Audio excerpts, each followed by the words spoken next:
UP चुनावों में मुंगेरी लाल के हसीन सपने कौन देख रहा है? बीजेपी धर्मांतरण का दांव खेल रही है। अंबेडकर प्रतिमा के साथ दलित कार्ड भी चल चुकी है। अखिलेश कह रहे हैं सुख दुख में साथ रहेंगे। मायावती अकेले चुनाव लड़ने का दम भर रही हैं। तो यूपी चुनाव में बीजेपी और योगी से मुकाबले के लिए गठबंधन खड़ा हो रहा है। ओम प्रकाश राजभर और असदुद्दीन ओवैसी समेत 10 दलों ने भागीदारी संकल्प मोर्चा खड़ा कर दिया है। ये मोर्चा खड़ा तो हो गया, लेकिन भागीदारी संकल्प मोर्चा में सत्ता का संकल्प सबसे ज्यादा है। गठबंधन का एजेंडा और फॉर्मूला जाति और जोड़तोड़ को हवा देने वाला है। ओपी राजभर के मुताबिक 5 साल में 5 सीएम बनेंगे, जिनमें मुसलमान से लेकर राजभर, चौहान, कुशवाहा और पटेल समाज के नेता होंगे। हर साल 4 डेप्यूटी सीएम का फॉर्मूला रखा गया है, यानी 5 साल में 20 उप मुख्यमंत्री बनेंगे। चुनाव दूर है, नतीजे पता नहीं क्या होंगे, लेकिन सत्ता सीएम का फॉर्मूला तैयार है। जब 22 में सरकार बनेगी तो चुनाव में 5 साल में 5 मुख्यमंत्री, एक मुसलमान 1 साल राजभर, 1 साल चौहान, 1 साल कुशवाहा, 1 साल पटेल। हम 5 साल में 5 मुख्यमंत्री। आज भी सीएम बनने के लिए बेचारे कुशवाहा समाज के लोग एकदम ताक रहे हैं कि कब मिलेगा। 1 साल में 4 डिप्टी सीएम, 5 साल में 5 सीएम और 20 डिप्टी सीएम देंगे। किसी भी साथी को किसी चीज की कमी नहीं होगी। मोर्चे में 22 में सरकार बना करके और बहुत सी चीजें दी जाएंगी। बाबू सिंह कुशवाहा, असदुद्दीन ओवैसी, प्रेमचंद प्रजापति, बाबूराम पाल, रामसागर बिंद, रामकरण कश्यप, अनिल चौहान, कृष्णा पटेल, ओम प्रकाश राजभर, हम 10 लोग मिलकर के भागीदारी संकल्प मोर्चा बनाए हैं और उत्तर प्रदेश की 403 सीट पर हम लोग चुनाव लड़ेंगे और 300 प्लस जीतेंगे भी। राजभर के इस फॉर्मूले पर यूपी के दोनों उप मुख्यमंत्री टूट पड़े। डेप्यूटी सीएम केशव प्रसाद मौर्य ने कहा 5 सीएम और 20 डेप्यूटी सीएम की बात हल्की है। उप मुख्यमंत्री दिनेश शर्मा ने इसे मुंगेरी लाल के हसीन सपने बता दिया। ज्यादा जोगी होते मठ बिगाड़ देते हैं। हमारे पास तो एक ही योगी हैं और वो सबको सुधार करके उन्होंने दिखा दिया है कि विकास क्या होता है।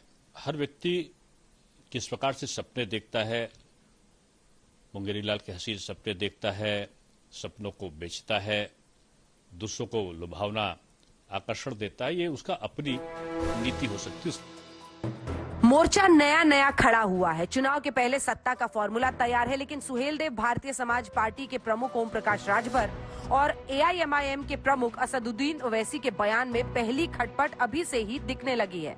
ओवैसी 100 सीटों पर चुनाव लड़ने का ऐलान कर रहे हैं और राजभर 100 सीटों पर दाएं बाएं कर रहे हैं। हमारा तो अभी तक हम तो राजभर साहब के साथ हैं भागीदारी संकल्प मोर्चा के तहत, और हमारे पार्टी के यूपी के प्रेसिडेंट ने इस बात का ऐलान भी किया कि हम MIM पार्टी आने वाले 2022 के असेंबली चुनाव में हम 100 असेंबली सीट पर इंतखाबात में हिस्सा लेंगे। हमने लोगों से एप्लीकेशन लेना भी शुरू कर दिया। अभी उस संबंध में कोई बैठक नहीं हुई है। सीट का बंटवारा अभी मोर्चे से नहीं हुआ है। वो बयान जो उन्होंने दिया है, वो बयान अगर उसको पढ़ें लोग तब तो सही समझ में आवे। हम 100 सीट पर तैयारी कर रहे हैं चुनाव लड़ने के लिए, तो इसमें कहाँ सा फाइनल हो गया कि 100 सीट उनको मिल गई। इतना तो तय है कि भागीदारी संकल्प मोर्चा धर्म और जाति के आधार पर सत्ता हासिल करने की कोशिश है। मुस्लिमों को लुभाने का जिम्मा होगा असदुद्दीन ओवैसी का। लेकिन क्या यूपी के 18% मुसलमान अपनी पारंपरिक पार्टी को छोड़ ओवैसी के हैदराबाद वाले रंग में रंगेंगे? इधर राजभर और उनके फॉर्मूले के साथ राजभर, चौहान, कुशवाहा और पटेल समाज को अपनी तरफ लाने की कवायद होगी। बीजेपी का कहना है ये 10 दल साथ आकर सिर्फ यूपी के लिए दलदल बना रहे हैं। देखिए, राजनीति में सपने देखने का सबको अधिकार है, लेकिन ओम प्रकाश राजभर जी की तरह मुंगेरी लाल के सपने नहीं देखना चाहिए कि जिस तरह से वो कह रहे हैं छोटे छोटे दल मिलाकर। छोटे छोटे दल में असदुद्दीन ओवैसी का भी दल है, और उसके साथ सरकार जब वो बनाएंगे तो उनका कहना है 4 मुख्यमंत्री हम बनाएंगे 5 साल में और 20 उप मुख्यमंत्री बनाएंगे हम 5 साल में। तो मतलब कभी असदुद्दीन ओवैसी को बनाएंगे मुख्यमंत्री, कभी वो खुद बनेंगे मुख्यमंत्री, कभी और उनके सहयोगियों को बनाएंगे उप मुख्यमंत्री। तो ये छोटे छोटे दल मिला के जो दलदल उन्होंने बनाया है, तो उत्तर प्रदेश की जनता इस दलदल में फंसने वाली नहीं है। और मैं उनको सलाह दूंगा कि सपने देखिए, लेकिन मुंगेरी लाल के सपने मत देखिए।